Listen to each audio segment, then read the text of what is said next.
All you have is an old house and this field. While I have made a fortune, she mocked me. I am Diane. This year, as I turn 50, I spend my days doing household chores. People often tell me I look just like my parents, saying your eyes are exactly like your mother's. Day by day, I feel my face resembling my mother's more and more. 25 years of marriage have passed, and my 2 children have grown up and left home to live independently. My eldest son, Kevin, pursues his passion in the IT field and is building his career at a leading company in New York. Meanwhile, my younger daughter, Mandy, stayed local and works as a nurse. The images of their childhood feel like distant memories now. Now, it's just my husband and me starting our life together. We talk about cherishing our time together, but life is unpredictable. As the children moved out, a new challenge awaited me caring for my aging parents, who had farmed all their lives. Strong and healthy in their youth, they lived a life free from hospitals. The image of my mother always smiling, and my father working energetically beside her,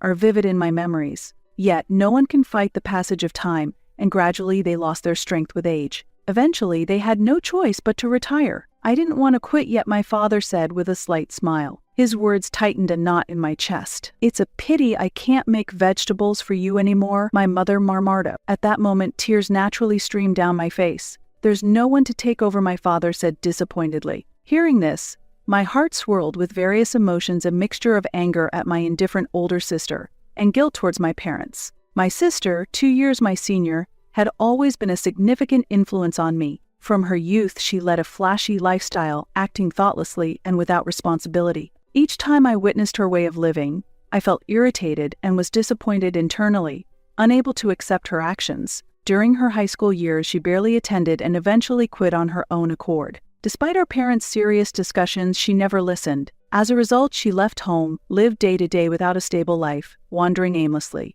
Then, without any warning, she would appear suddenly and demand financial support from our parents. Each time I saw her live like this, I felt immense frustration and powerlessness. Still, because she was their daughter, our parents couldn't bring themselves to scold her harshly. I felt a certain irritation with my always gentle parents. As they aged and moved away from farming, my sister stopped visiting home altogether. She harshly said, "Your life must be tough now that you stopped farming." Hearing her cold words, I couldn't help but feel indignation. She had no interest in our financially struggling parents. I was truly furious at my sister, who showed no gratitude towards our parents. Despite being my sister, her actions were dreadful. Seeing her attitude made me think that the saying "blood is thicker than water" is a lie. As caregiving became necessary, I returned to my parents' house and dedicated myself to caregiving daily. The daily caregiving tasks were physically and mentally demanding, but remembering the love I received from my parents as a child always powerfully supported me.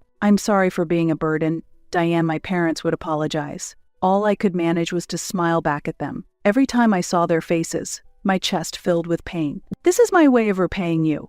I am who I am today because of you, Dad and Mom." I expressed my deep gratitude. "Thank you," my mother said simply, with tears of gratitude. Seeing her like that, I struggled to hold back my own tears. The doctor had told us, "Your parents won't live much longer." Those shocking words left me feeling as if my whole body had frozen. Wrapped in deep sadness, I needed considerable time to accept reality. Even with emotions running high, I reached out to my sister. With trembling hands and nerves, I tightly gripped my cell phone. "I want you to come and see Dad and Mom," I said cautiously, suppressing my shaky voice. No matter how unreasonable her actions, she was still my sister, my family, and our blood connection could not be erased. At least in her childhood, she must have received our parents' warm love. I deeply hoped that somewhere she remembered that fact, because it might be the last chance. I told her to come and see our parents. However, her response was cold and heartless, contrary to my expectations. Her words lacked empathy, and her near betrayal response deeply wounded me.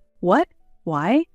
"I don't have time for that," my sister replied indifferently. Hearing that, I was stunned and very disappointed. Was she really out of time, or was it just an excuse? Such thoughts crossed my mind. "It's bothersome," she continued, "to dismiss our parents so casually." I was appalled and overwhelmed with sadness. "I'm working a part-time job.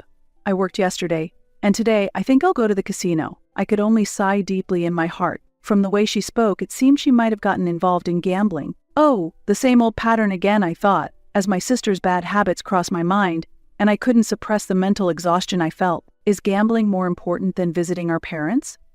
I can't believe it. I couldn't help but raise my voice. Her thoughtless words made me even sadder. "It's the most important thing for me," she said. Her words shook me deeply. "I can't believe you value gambling over our parents' lives," I screamed inwardly. Realizing again just how selfish and incomprehensible my sister's thinking was, my anger reached its peak. I could no longer tolerate such appalling behavior from my awful sister, so I decided to hang up the phone. After that, she never showed her face at our parents' home nor visited them. Her indifferent attitude also hurt me. Day by day, our parents lost their vitality, and their previous energy faded away. Unexpectedly quickly, my father passed away, and the next day, my mother quietly took her last breath. They died just one day apart, having cared for and supported each other until the end. Their loving presence and the immense sense of loss were precious to me. After I finished crying, I faced the busy days that awaited me. In a reality where even mourning felt luxurious, I couldn't help but give a wry smile. The preparation for the simultaneous funerals of both parents was busier than I had imagined. A cold air flowed through every corner of the house, filled with sadness. During this difficult time, not only did my husband strongly support me, but my children also actively helped. With their cooperation, I managed to get through it, filled with deep gratitude towards my family. Ideally, I should have been discussing the funeral arrangements with my sister, but she was nowhere to be found. Strangely, the house felt darker without her. I managed to contact her, but all I got back was an indifferent reply. "Huh? The funeral? Sorry, I'm busy. Handle it yourself," and she hung up abruptly. I was simply left in despair by her words. How could she say handle it yourself? My heart was a tangled mess of various emotions. Even at 52, my sister's irresponsible attitude hadn't changed at all. Time had passed, but the essence of a person doesn't change that easily, I realized painfully. As the funeral proceeded with deep sorrow, I felt both a sense of loss and anger towards my sister. Then, a few days later, my sister, who hadn't shown her face for a long time, finally came to our parents' home. Seeing her, my heart was filled with mixed emotions. Why has she shown up now, after not appearing at the funeral? I wondered, and I couldn't help but smirk. Probably she had come to discuss the inheritance. Being reminded of my sister's true nature, I felt very disappointed. "It's been a while, Diane. You've aged quite a bit." I inadvertently let out a deep sigh in my heart. "Leave me alone. You've aged just the same. I haven't been chased by child rearing like you, so I can stay much younger. Maybe people will think I'm your younger sister." Her first words upon our reunion couldn't have been more exasperating. Even with age, my sister's character and essence hadn't changed at all. Boasting about being single, she actually looked significantly older, which was striking. It was a moment that made me realize once again that time affects everyone the same. When she quietly prayed in front of the family portrait, for a moment, my heart softened, and I felt as if I was rewarded something. "What's the point of doing this? The deceased aren't watching," she said, pulling me back to reality. Why would you say that I wanted to argue vehemently in my heart, but facing her indifference towards our parents only brought taints? I took a deep breath and focused on suppressing my anger. I sat down, determined to get this discussion over with as quickly as possible. Wanting to leave this place as soon as possible drove me. "Let's begin then." "Thank you in advance," I exchanged words. Sitting in front of me was a calm lawyer. Seeing his composed demeanor, I gradually felt more at peace. Thankfully, our parents had carefully prepared a will, which brought some relief to this situation. I felt truly grateful for their foresight. The time to break the seal on the will had come. My heart was swirling with various emotions. "So, how much will I get?" my sister asked half-jokingly, ripping open the envelope with vigor. I was dumbfounded by her action. Calmed down a bit, I raised my voice. The atmosphere tensed up further, and the lawyer also started to read the will with a somewhat perplexed look. His words resonated throughout the room. According to the will, my sister received a considerable sum of money, while I inherited our family home and the fields our parents had tirelessly cultivated. This revelation stirred a mix of emotions in me. Upon hearing this, my sister exclaimed, "Really? That's fantastic," and burst into loud laughter. Her laughter echoed through the quiet room, feeling out of place. "Is this the cash? Wow, $300,000 in the bank account? That's amazing. They earned more than I thought," my sister exclaimed in surprise. As she stared at the bank book, the greedy gleam in her eyes gave me goosebumps. Indeed, the amount was substantial. Thinking about how our parents had built up such wealth through hard work filled me with pain. For my sister, who led an irregular life and never held a stable job, this sum was like a gift from heaven. Watching her exuberant reaction, I grew anxious. I, too, was surprised that our parents had left behind such a sum. Knowing their frugal lifestyle, it was a shock. They had poured their lives into farming, showing little interest in other pleasures. So thinking about their dedicated, simple lives filled me with mixed feelings. The contrast between their modest living and the fruit of their labor left me with deep, complex emotions. "And what about Diane?" my sister asked, still laughing incessantly, gauging my reaction.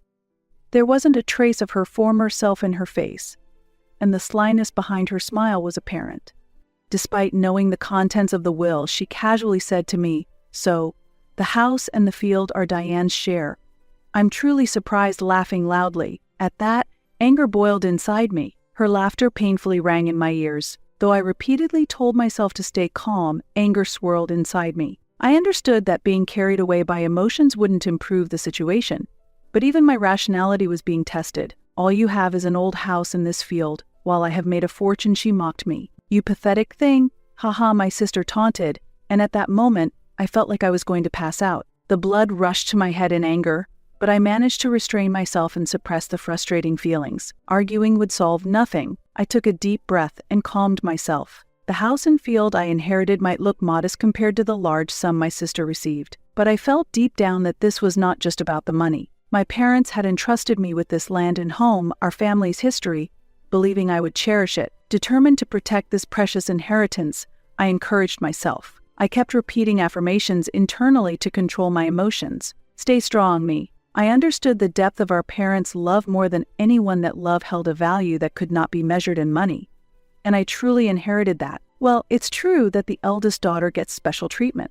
And since I was especially favored, I can somewhat understand our parents' feelings, my sister remarked. I smirked inwardly at her words. After finishing her laugh, she casually swung the bank book in front of me, bringing back a fleeting sadness of her childhood self. "Well then, I'll be taking this with me," my sister cheerfully declared. "I want to avoid any trouble over how the inheritance is split later," she continued, her calm demeanor slightly betrayed by her urgency. The lawyer had already prepared the necessary documents, and my sister signed them before leaving. As I watched her back, my heart was filled with tumultuous emotions. Once my sister was out of sight, I shouted, "Never set foot in this house again." My own actions felt like a scene from a farcical comedy, ironically. I resolved to erase her presence from my memory. Yet, telling myself this, the question of whether I could truly forget a sister with whom I shared blood continued to smolder in the depths of my heart. This was probably our final farewell. Though I told myself this, the thought brought a feeling of constriction in my chest,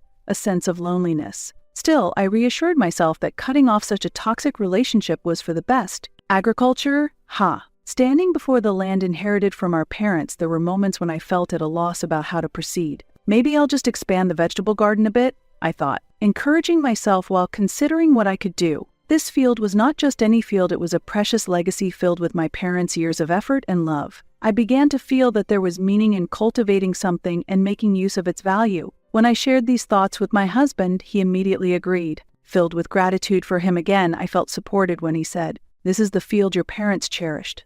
I'll support you." His encouragement helped me resolve to move forward without hesitation. I started learning how to care for the long-neglected field from a farmer, who was a friend of my father, and began the work. While confused by this new challenge, I felt the significance of making even small advances. In addition to the crops my father had previously grown, I also tried new types of vegetables. The days of farming continued with many attempts and failures. I keenly felt the harshness of farming throughout this process. I would often murmur, "Farming is really tough," while sighing. Certainly I had some experience growing vegetables at home, but this challenge was on an entirely different level. Every day I was reminded of my own limitations, the vastness of the fields, and the difficulty of growing crops for commercial purposes rather than for personal consumption. Understanding the rigors of true farming deepened my respect and gratitude for my late parents day by day. Revitalizing the parched land proved to be a tougher task than anticipated, but my daily diligent efforts gradually began to yield results. Finding the right crops for the soil was not straightforward and involved much difficulty.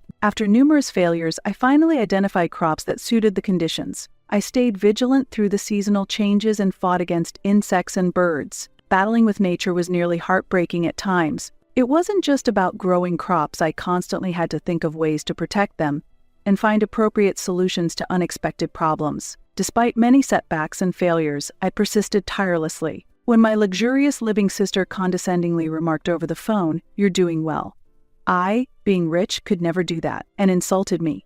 Anger welled up inside me, unsettling my heart once again. I don't know how she found out I was farming, but she contacted me. Her attitude was as infuriating as ever, and every word irritated me. I didn't even have the energy to argue with her. I just kept telling myself to forget her. I wasn't sure if I could truly forget her, and the uncertainty troubled me. Strangely, my anger towards her fueled my energy, allowing me to immerse myself in farming. A significant amount of money was needed to buy used agricultural machinery, but I considered it a necessary investment and decided to use my savings to make the purchase. I'm investing in the future, I repeatedly told myself. It's your money you saved, so there's no problem. My husband assured me, his generosity filling me with deep gratitude. In fact, it was money I had diligently saved from the allowance he gave me. Technically, it was his money, and thinking about that made me feel somewhat guilty. Yet he supported me without any worries, and his attitude moved me to tears. My gratitude for him was renewed,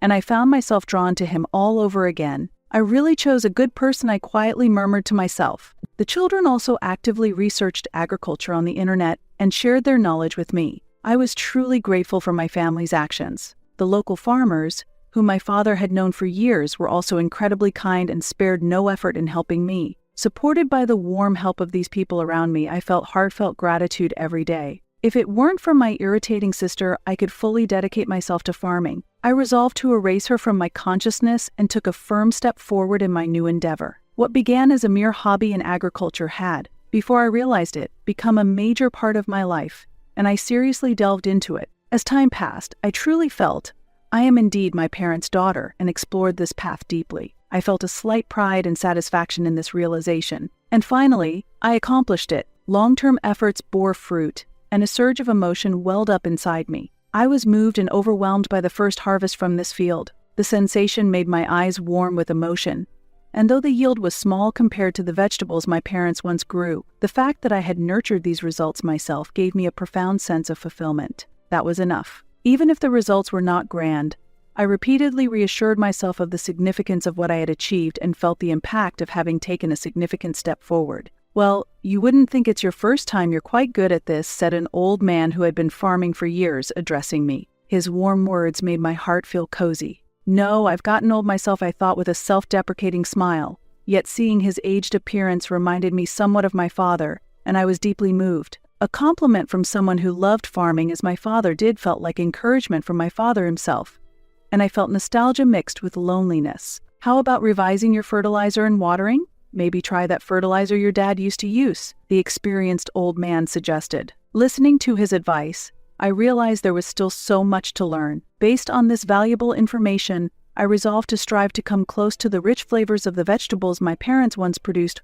My love for my parents was translating into my efforts in farming. My efforts were gradually bearing fruit, and the field was slowly transforming. Each time I saw the crops grow, even just a little, I felt great joy within. What started as work in just a corner of the field had eventually covered all the plots. The vast change surprised even me. Day by day, as I experimented with various crops, I repeated failures and successes. Each day was filled with new discoveries and continuous learning. Gradually, my farming skills improved, and the quality of the vegetables I could produce significantly increased. Over the years, the fruits of my labor began to show. It's amazing, another bountiful year. "Thank you," as always, said the words of gratitude from my buyers, making my heart leap. The joy of meeting their expectations and the fulfillment of being recognized filled me even more. We look forward to more. Hope and a sense of responsibility for the future have blossomed within me. Thank you. I look forward to continuing our partnership. I was filled with gratitude. The vegetables I grow in my field have reached a level where they can be sold. The land my parents cherish now supports my livelihood. We have also found merchants to trade with. Though gradual, this business is beginning to take shape. One day, there was a request to feature me in a special project titled, "How a Housewife Succeeded in Starting Farming." I was a bit bewildered by the sudden proposal, but learning that the vegetables I grow have become popular locally added to my surprise. However, this achievement is not mine alone. It exists because of the support and advice of many people. I have been able to continue farming, especially with the wisdom my father left behind. My father's teachings still live in my heart, and I hold a deep sense of gratitude. Yet, I am not satisfied with my achievements. Feeling the importance of evolving and aiming higher, even if slowly, I spend my days. I am still far from creating the ultimate flavor my father achieved, and my pursuit of that ideal seems endless. I was embracing a strong determination to strive even harder when suddenly, a voice from a forgotten past echoed in my head at the scream. "What is this?" I shuddered involuntarily. A cold fear ran through me. As I was heading to the field, a voice I should not have remembered called out from behind. There was my sister, whom I had not seen in a long time. "Sis, how many years has it been since our last meeting?" I could feel the length of time. Though I could recognize her from the faint traces of her former self, the person before me had changed significantly. Her appearance had aged remarkably. She looked so different that it was as if she was someone else entirely, beyond merely getting older. "You've aged quite a bit." I was astonished by my own comment that slipped out. "Leave me alone." "It has nothing to do with you." Her unchanged reaction brought a complexity of feelings within me. Noticing my gaze, she suddenly frowned and yelled. Seeing her angry face brought back memories, and I even felt a bit nostalgic. However, that expression no longer scared me. If anything, the scene was almost comical, and I had to struggle to hold back laughter. "What's with the sudden visit?" "I never thought we'd meet again," I said, trying to remain calm, but I was internally shaken. Why had my sister, who hadn't visited our family home for many years, suddenly appeared here? "What is this?" she asked loudly, pointing to the house behind me. I couldn't hide my confusion. "What do you mean?" "This is the house our parents lived in," I said, stating the obvious, yet somehow my heart was disturbed. "That's not what I mean. It wasn't this beautiful before. It used to be much older." "Ah, I see." I felt a little relieved by her words. I had considered selling our family home, but after renovating it, it has been transformed beyond recognition. It was the fruit of my hard work. "I renovated it a while ago," I answered, but I was scared of her next reaction. "You had the money for renovations." I felt a bit annoyed by her question, but responded calmly. "It was money I earned from farming." I answered confidently, but her response was as usual. "How can you make so much money from farming?" I wished she would ask more gently, not in a shouting voice. I'm not hard of hearing yet, but I sighed deeply inside. I grew vegetables on the field we inherited from our parents. They were well received in the market, and it has become a viable business, I explained. Still, her reaction was chilly, and it felt like she couldn't quite grasp it. "What do you mean?" Her response forced me to sigh deeply again. Despite my years of hard work finally beginning to pay off, she seemed unable to comprehend the difficulty of my efforts. When my sister arrived, I had a bad feeling that something unpleasant might happen, and that premonition was perfectly accurate. She said something shocking. "So that's it.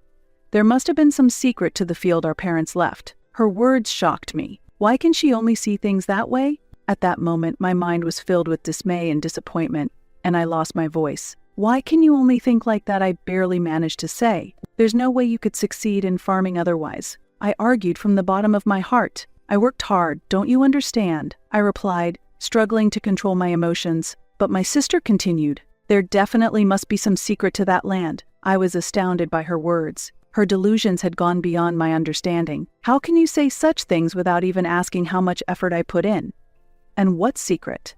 Where is this magic you speak of?" I countered. Her lack of appreciation for my efforts left me feeling not just dismayed but also a bit heartbroken. "You knew about this secret and kept silent." I was flabbergasted by her accusation. "Really, I have no idea what you're talking about," I replied with exhaustion. "I've done my research.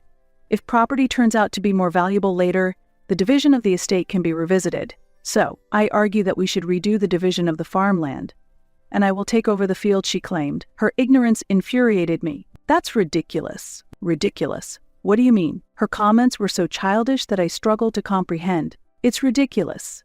All you talk about is money, money. Can't you say something sensible for once?" Overwhelmed by emotions, harsh words slipped out of my mouth. "There's no secret to the field," I asserted strongly. Taking a deep breath, I tried to calm myself. But she retorted, "That's a lie." Her simplistic response reignited my anger. Why would I need to lie? "If you don't believe it, go ask an expert," I suggested, and she seemed a bit shaken by my firm statement. Seeing her unsettled made me feel somewhat satisfied that she was feeling unsure. However, watching her expression darken, a sense of guilt began to grow inside me. "But look, the house has been remodeled, right? And the farming is successful, right?" Seeing her anxious behavior, a part of me felt sympathetic. Farming isn't always profitable. It's the result of support from people around us, not just the field, I explained. But it seemed hard for her to understand. "Still, you must be making a profit." Her attitude only made me feel tired. "That's it. There's nothing more to discuss. I blurted out my true feelings. Utterly fed up with her fundamental misunderstanding, I began to think about how to overcome this difficult situation. Fine, whatever I say won't get through to you. I desperately wanted to resolve the situation quickly. You can have half the field if you want, I impulsively suggested, surprising myself later. Yay, she exclaimed triumphantly, raising her fists in the air. Watching her, my feelings were a mix of complexity. On one hand, a part of me felt calm. I had a bit of confidence. The best way for her to understand was to experience it herself, I thought. Considering she had never seriously committed to anything before, I could somewhat predict the outcome. Yet, I was a bit worried about her potential failure. Won't you help me? It was an unexpectedly quick conclusion. Her actions, unsurprisingly, made me sigh again. Only a month after starting farming, and my sister was already asking for help. The speed of this development shocked me. With a helpless voice, she pleaded, "Help me," but I responded coolly, "What do you need help with? I don't know what to do about farming." Her bewildered voice almost made me want to hold my head in my hands. Looking over the field, I was stunned by the neglect. It was a complete mess. Seeing the land that my parents had lovingly tended now in such a state filled me with pain. What had my sister been doing for a month? My disappointment exceeded my surprise. Her actions were so far from common sense, I couldn't understand what she had expected. "This is a magic field, right? I planted seeds, so why aren't they sprouting?" she said, as if she believed that just sowing seeds would solve everything without proper care. Her childish statement frustrated me beyond words. Her ignorance of the reality of farming nearly brought me to tears. If growing crops was so easy, everyone would be doing it. How could I explain such a clear fact in a way she would understand? I was also puzzled. With irony, I responded, "It takes a little more time. Maybe in a few years you might see some profit." At my cold reply, she nearly started crying and pleaded. I continued to admonish her. "This isn't the time for such talk," but she suddenly raised her voice. Surprised by her sudden change, I was taken aback when she revealed, "Actually, I came at coming up in a few days." "You have a debt?" I asked again, incredulous. "Yes, I'm covered in debts," she confessed, and I was speechless with astonishment. "Why would you do that? You received $300,000 from the inheritance, didn't you?" My heart was a whirl of confusion and disappointment. "That money is gone. I used it all on gambling, and there's nothing left," my sister quietly explained, and my heart turned cold. "Really? You can't be serious." I was speechless, overwhelmed with anger and despair. I didn't want to work, so I thought I'd make a big turnaround by borrowing money. That all failed. Then I heard you were succeeding in farming, so I thought I'd try it too. But why is it so hard? It doesn't make any money at all. Exhausted by her story, all I could do was sigh deeply. "I don't know what to tell you." I was dumbfounded by her lack of understanding. As I sighed deeply in the depths of my heart, I felt the emptiness of this conversation. The realization that my sister had squandered the precious inheritance from our parents in just a few years filled me with deep indignation and disappointment. The guilt towards our parents for her reckless actions tightened around my heart. "Thinking you can easily make a profit from farming, how naive can you be?" I was amazed at my own disgust. "This is no joke," I shouted internally, feeling at my limit. Unable to contain my anger, my voice grew increasingly stern. "Please, Diane, I'm begging you. Help me," my sister pleaded in a desperate tone. Her words shook me, but I took a deep breath to maintain my composure. "I'm sorry, I can't help you," I stated clearly, surprised by my own decisiveness yet confident in my choice. We were family, but I no longer felt a desire to help her. All the emotions I had held back suddenly surged forward. If my sister had shown any willingness to resolve things herself, perhaps I would have reacted differently. I might have considered it more if I had any hope that she would, but ultimately she always sought help from others and never tried to stand on her own. I felt a profound disappointment with this reality. Seeing no initiative from her to change, I realized I could no longer have any expectations. Her consistently self-centered behavior deepened my despair. "Please, can you lend me just a little money?" she implored desperately. As I decided to walk away from the field, leaving my sister behind, my heart was a turmoil of emotions. I did not want to know what would become of her after this. I wanted nothing more to do with her. Still, when I heard rumors that she was being chased by debt collectors, part of me felt a slight pain. But without further details, I ultimately had to accept that her life was her own. Resolving to step back from my sister's life, I took over the field again. As I shouldered all the responsibilities, farming on this land smoothly unfolded, and I was ready to take new steps. I vowed to carve a new future in the field my parents had left behind. While massaging my shoulders during a break, My husband came over and massaged them for me. His kindness on his days off, helping with the farming, warmed my heart. I remembered his words from a while back, "It would be nice to farm together after I retire." Those words resonated, and tears naturally welled up. I was filled with gratitude. A new chapter of life with my husband was about to begin. Our children were also starting to take an interest in farming, and they might join us. I felt the family bonds deepening day by day. This house and field are a treasure filled with my parents' love. I hope they are pleased, knowing I am continuing to protect what they cherished. Looking up at the sky, I could see my parents' smiling faces. "Mom, Dad, I'll take good care of this field. Watch me. I'll grow vegetables as